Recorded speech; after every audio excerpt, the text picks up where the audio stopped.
అందరికీ నమస్తే, welcome back to our channel. ఈ రోజు మనతో గెస్ట్ గా ఉన్నారు పొలిటికల్ అనలిస్ట్ అశోక్ కుమార్ గారు. సార్ నమస్తే. నమస్తే.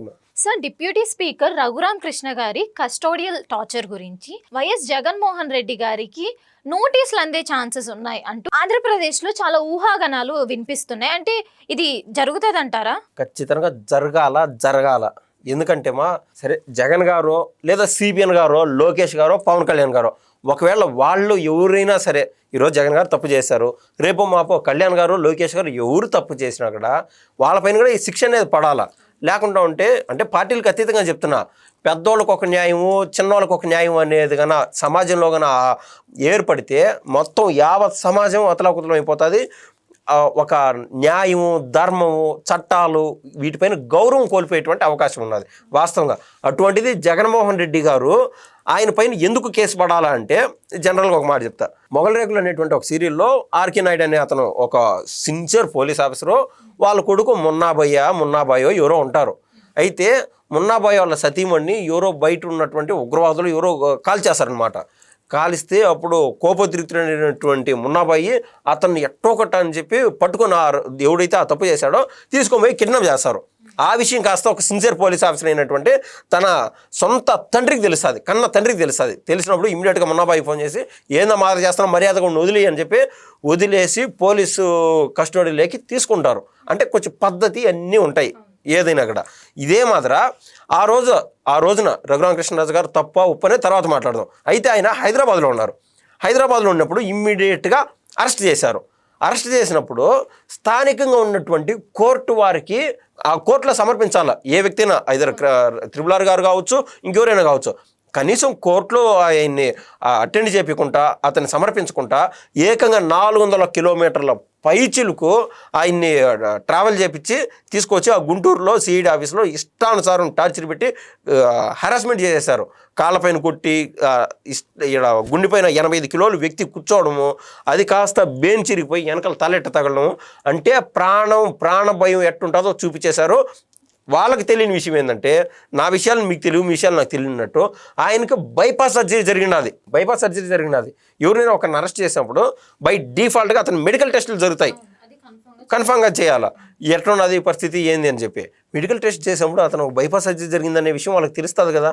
తెలిసి కూడా ఆ రేంజ్లో అతన్ని టార్చర్ పెట్టారంటే ఎంత క్రూరత్వం. ఒకవేళ జగన్ గారికి సంబంధం లేకుండా కింద ఉన్నటువంటి ఏ పోలీస్ ఆఫీసర్లైనా మాదిరి చేశారంటే మీరు నమ్ముతారా? అది ఏది ఒక సిట్టింగ్ ఎంపీ ఎవరో చిన్నపాటి ఏదో కార్పొరేటరో లేకుంటే సర్పంచో ఈ స్థాయి వ్యక్తుడే కాదు, ఏకంగా ఒక ఎంపీ స్థానంలో ఉన్నటువంటి వ్యక్తి, కేంద్రంలో అంతో ఇంతో కేంద్ర పెద్దలతో టచ్లో ఉన్నటువంటి వ్యక్తి, ఒక ఇన్ఫ్లుయెన్సర్ పర్సను, ఒక బాగా డబ్బున్నటువంటి ఒక బిజినెస్ మ్యాన్. ఇతన్ని అంటే ఒక స్పెషల్ కేసు అనమాట. అటువంటి వ్యక్తికి ఆ రోజున సిఐడి అధికారులుగా ఉన్నత పొజిషన్లో ఉన్నటువంటి సునీల్ కుమారు, ఆయన తదుపరి స్థానంలో ఉన్నటువంటి సునీల్ నాయక్, వీళ్ళందరూ ఇన్వాల్వ్మెంట్ లేకుండా ఈ యొక్క కస్టోడియల్ టార్చర్ జరగలేదు. వీళ్ళందరికీ ఆదేశాలు జగన్మోహన్ రెడ్డి గారికి ఇవ్వకుండా వాళ్ళకి ఏమంత మానసిక దోధ ఉంటుంది, రఘురామ కృష్ణరాజు గారిని ఏదో చేసేయాలా, ఆయన ఎలిమినేట్ చేసేయాలనేటువంటి పరిస్థితి. దేవుడు ఉండడం వలన ఒక్క అవకాశం కలిగింది. ఇమ్మీడియట్గా కోర్టు వరకు వినారు. ఎవరు త్రిపుల్ గారు నన్ను చంపడానికి ఎలిమినేట్ చేయడానికి ప్రయత్నం చేస్తున్నారు అని చెప్పి కోర్టు వరకు పోవడంతో వీళ్ళు ఏం చేశారు, ఆ రోజు ప్రభుత్వం పెద్దలు మేము ఏమీ చేయలేదు నాయన, అసలు మేము ఏమీ కొట్టలేదు, హెరాస్మెంటే చేయలేదు, టార్చర్ చేయలేదు అని చెప్పినారు. కానీ ఆ రోజు గుంటూరు ప్రభుత్వ ఆసుపత్రికి పోయి చూస్తే ఏమీ జరగలేదు, ఏమి కస్టోడియల్ టార్చర్ ఏం జరగలేదని ఆమె ప్రభావితం అనేటువంటి డాక్టర్ క్లీన్ చిట్ ఇచ్చింది. అయితే హైదరాబాద్లో సికింద్రాబాద్లో ఇది ఆర్మీకి సంబంధించినటువంటి హాస్పిటల్ ఉన్నది. ఆడ సిబిఎన్ గారు చెప్పినా కూడా, నరేంద్ర మోడీ గారు చెప్పినా కూడా, ఏ జగన్ గారు చెప్పినా కూడా వాళ్ళు వినేటువంటి పరిస్థితి ఉండదు. అంటే ఒక తప్పులకు ప్రమేయం లేకుండా కొంతమంది ఇన్ఫ్లుయెన్సర్ పర్సన్స్కి తావు ఇవ్వకుండా వాళ్ళు క్లారిటీగా నీట్గా చెక్ చేస్తారు. చెక్ చేసి ఎన్ని హింసించారో, టార్చర్ చేశారో, చంపేదానికి పూనుకున్నారు, ప్రయత్నాలు జరిగాయి అని చెప్పి వాళ్ళు క్లియర్ కట్గా ఆ యొక్క డాక్యుమెంట్స్ ఇవ్వడం జరిగింది. అప్పుడు తెలిసింది జగన్మోహన్ రెడ్డి గారి కుట్ర దీంట్లో ఉండదని చెప్పి. ఈవెన్ ఆ రోజున ఆ టార్చర్ జరిగేటువంటి సమయంలో జగన్ గారు వీడియో కాల్లో ఉన్నారంట. ఇంకా చూడండి, ఈయన టార్చర్ పెట్టేటప్పుడు వీడియోలు తీయడము, ఏ రేంజ్ ఎంత క్రూరత్వం ఉంటే ఆ మొదలు చేస్తారు. సైకోయిజంగా ఎందుకు అంటారు జగన్మోహన్ రెడ్డి గారు?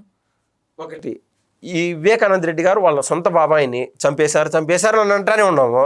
అయితే ఆయన చంపలేదనే అనుకుందాం. జగన్ గారు ఏ రోజైనా వాళ్ళ బాబాయ్ కోసం పోరాడినారా? ఎవరు ఈ టీడీపీ వాళ్ళు చంపేశారు మా బాబాయిని అని చెప్పి ఏమన్నా బయటకు వచ్చి అంటే ఆ రోజు తప్పించుకోవడానికి అన్నీ అడిగింది లాగే కొద్దీ తెగిపోతుంది అంటారు చూడండి. ఆ మాదిర వివేకానంద రెడ్డి గారి కేసు విషయంలో, వివేకానంద రెడ్డి గారి చనిపోయినటువంటి విషయంలో ఈ రోజుకి జగన్ గారు మరోసారి మాట్లాడలేకపోతున్నారంటే ఇంక అర్థం చేసుకోండి దాంట్లో ఎంత జగన్ గారి ఇన్వాల్వ్మెంట్ ఉంటుందో. అంటే సొంత బాబాయికి రక్త సంబంధికుడైనటువంటి సొంత తండ్రి సోదరుడైనటువంటి వివేకానంద రెడ్డి గారి విషయంలోనే జగన్మోహన్ రెడ్డి గారు అంత పాశవికంగా ఉన్నారంటే ఇంక ఎక్కడో ఏ జిల్లా వాసు ఏమో ఆయనతో మనకేం పని. ఆయన మనకు ఎదురుగా మాట్లాడుతున్నాడు, ఆయన ఎలిమినేట్ చేసేద్దాం. మనకు ఎదురుగా ఒక డాక్టర్ సుధాకర్ అనేటువంటి వ్యక్తి మాకు మాస్కులు అందించట్లేదు అని మాట్లాడినాడు. ఆయన ఒక వారం 15 రోజులు చూసేలోపు ఇంకా ఉన్నాడు. అంటే దేశ చరిత్రలో ఇటువంటి ఈగోయిస్టిక్ క్యాండిడేట్ ఎక్కడా లేడు. అంటే ఆయన ఏది చెప్తే అదే వినాలి, ఆయనకు ఒక మాట ఎదురు చెప్తే ఇంకా ప్రాణాలతో ఉండకూడదు అనేది ఆయన అంతే. ఇప్పుడు ఆయన కావచ్చు అంతెందుకంటే వైఎస్ఆర్ పార్టీకి సంబంధించి హ్యాడ్ కోర్ అభిమాని ఆయన ఒక సెల్ఫీ వీడియో పెట్టాడు. అయ్యా ఈ మద్యమేనా, ఇదేమన్నా మద్యమేనా, మొత్తం యావత్ దేశం అంతా అంతో ఇంత క్వాలిటీ మద్యం అమ్ముతున్నారు, ఇది ఏంది రంగు నీళ్ళు స్పిరిటు, ఇది దారుణంగా ఉండదు పరిస్థితి అని చెప్పి ఒక సెల్ఫీ వీడియో పెట్టడం వల్ల ఏమవుతుందంటే ఒక తప్పులు చూపించినప్పుడు ప్రభుత్వాలు కావచ్చు, పక్కనటువంటి మనుషులు కావచ్చు, వ్యవస్థలు కానీ మారేటువంటి అవకాశం ఉన్నది. ఈరోజు ఒకరి ప్రయత్నం, రేపు ఇంకొకరిది, 10 మంది జోడీ అవుతారు. ఆ మాదిర ఈయన చేస్తున్నటువంటి ఏదైతే సెల్ఫీ వీడియో తీశాడో వైఎస్ఆర్ సంబంధించిన హ్యాడ్ కోర్ అభిమానే, అతను 3 రోజుల తర్వాత లేడు మనిషి. ఇంక అర్థం చేసుకోండి. అంటే జగన్ గారికి ఎదురుగా ఎవరో మాట్లాడకూడదు. అంతెందుకో ఇప్పుడు ప్రతిపక్షంలోనే ఉండి కూడా సాక్షాత్ పోలీస్ ఆఫీసర్లకు సైతం ఆయన ధమ్కిస్తున్నాడంటే ఇంక అర్థం చేసుకోండి ఆయన ఏ రేంజ్, ఆయన మెంటల్ స్టెబిలిటీ ఉన్నదో, ఆయన థాట్స్ ఏ విధంగా ఉన్నాయో. అయితే సార్ ఇప్పుడు జగన్మోహన్ రెడ్డి గారికి ఒకవేళ నోటీస్ అందితే గనక ఆయన జైలుకి వెళ్ళే అవకాశాలు ఉంటాయా? జైలుకు పోతాడా లేదా నేను కూడా చెప్పలేను అది. ఎందుకంటే ఈరోజు నేను ఒక మాట చెప్పి రేపొద్దు పోయేది కాదు. జగన్ గారు పెద్ద కేసుల్లో అమ్మ 43,000 కోట్ల రూపాయలు ఆయన దొంగతనం చేసేసాడు, ప్రభుత్వ డబ్బులు అపనంగా తినేశాడు అనే దాంట్లోనే ఆయన ఈ రోజుకి ఇంకా 10-12 ఏళ్ళ నుంచి కోర్టు మెట్లు ఎక్కల. మొన్న ఒక రోజు పోయి వచ్చాడు కోర్టుకి, అది కూడా నామకే వస్తే ఏది ఒక 10 నిమిషాలు కూడా లేడు కోర్టులో. అటువంటి వ్యక్తి దీంట్లో వెళ్తాడంటే నేను నమ్మను. కానీ త్రిపుల్ ఆర్ గారు ఒక సూపర్ ఫైట్ ఇస్తున్నారు. ఎవరైతే గాయపడింది మీరో నేనో కాదు, ఆయన గాయపడినాడు, న్యాయం అందరికీ సమపాలనలో అందాలా. అతను సీఎం అయినా సరే, అయినా సరే హాని జరిగింది అతనికి. కాబట్టి ఆడ సునీల్ కుమార్ గారు ఎవరైతే ఇంకా బహిరంగంగా త్రిపుల్ ఆర్ గారితో ఫైట్ చేస్తున్నారు, ఏది కావాలనే కులాలు మతాలు ఇవన్నీ ముందరకు పైకి పోర్ట్రేట్ చేసి, ఆయన తర్వాత సునీల్ నాయక్ బీహార్కి సంబంధించినటువంటి ఒక వ్యక్తి, ఆయన కావచ్చు పెద్ద ఉన్నతాధికారులు మొత్తం దీంట్లో జైలుకు పోవాల్సినటువంటి అవసరం ఎంతైనా ఉన్నది. వెళ్తారు కూడా. ఈ కేసు లేట్ చేసే కొద్దీ నిర్వీర్యం అయిపోతుంది. ఏదేమైనా కూడా త్రిపుల్ ఆర్ గారు ఒక కంట కనిపెట్టుకున్నారు. గాయపడిన సింహం నుంచి వచ్చేటువంటి శ్వాస గర్జన కంటే భయంకరంగా ఉంటుందన్నట్లు ఆయన ఒక పక్క ప్రయత్నాలు చేస్తూనే ఉన్నాడు. ఈ కేసులో కన్నా జగన్ గారు కన్నా జైలుకు పోయినా లేదా కనీసం విచారణ కట్టినైనా కూడా దేశంలో న్యాయము ధర్మము నిలబడినాయని అయితే మనం స్పష్టంగా ఈ కేసు ద్వారా మనం చూడొచ్చు. లేదంటే ఎక్కడేసిన గొంగలి అక్కడే అన్నట్టు వాళ్ళని చూసి మరొకరు ఏదో తప్పు చేసేయడము, అనంతబాబు మాదిరి బెయిల్ తీసుకొని ఒక మనిషిని మాట చేసి బెయిల్ తీసుకొని మళ్ళీ బయటకు వచ్చేయడం, ఈ మాదిరి ఉంటారు తప్ప న్యాయం జరగదని చెప్పి భావించవచ్చు. Thank you sir. Thank you. చూసారు కదా, ఇది మన వీడియో. మరిన్ని లేటెస్ట్ అప్డేట్స్ కోసం మా ఛానల్ని సబ్స్క్రైబ్ చేసుకోండి.